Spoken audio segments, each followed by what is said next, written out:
শবে কদরের রাতের নামাজের নিয়ম কি? শবে কদরের রাতের নামাজের কি নিয়ম? কয় রাকাত পড়বেন?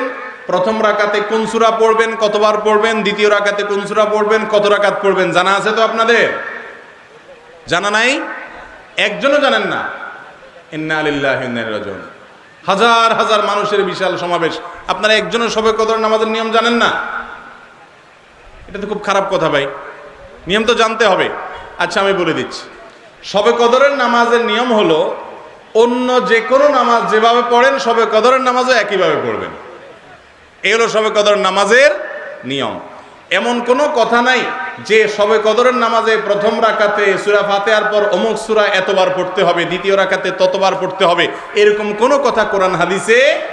এগুলা মন গড়া বিভিন্ন সিস্টেম, বিভিন্ন পদ্ধতির কথা, বিভিন্ন আপনার বাজারে নামাজ শিক্ষার বই নামে অনেক বই আছে, সব বই না, কিছু কিছু বই আছে, এসব বইতে শবে কদরের নামাজ এত রাকাত, প্রথম রাকাতের এই নিয়ম, দ্বিতীয় রাকাতের ওই নিয়ম, এরকম বিভিন্ন কথা বলা আছে। এগুলো সব ভিত্তিহীন, মন গড়া, এগুলো কোরআন হাদিসে নাই। কোরআন হাদিসে লাইলাতুল কদরে অন্য রাতের মতো আপনি নামাজ পড়বেন, একটু লম্বা সময় নিয়ে পড়বেন।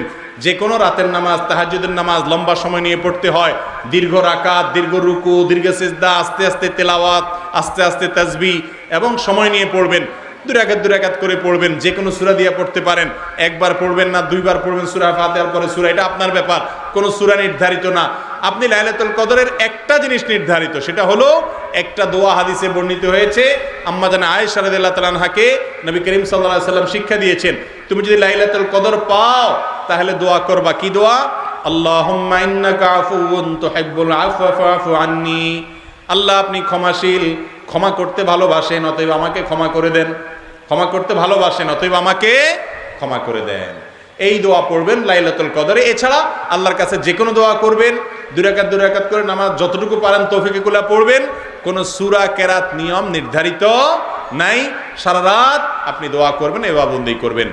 আর এই শবে কদর পাওয়ার জন্য, শবে কদরের ইবাদতের আশায় রমজানের শেষ রাতে, শেষ 10 রাতের সবগুলোতে, বিশেষ করে বেজড়গুলোতে বেশি বেশি করে করবেন।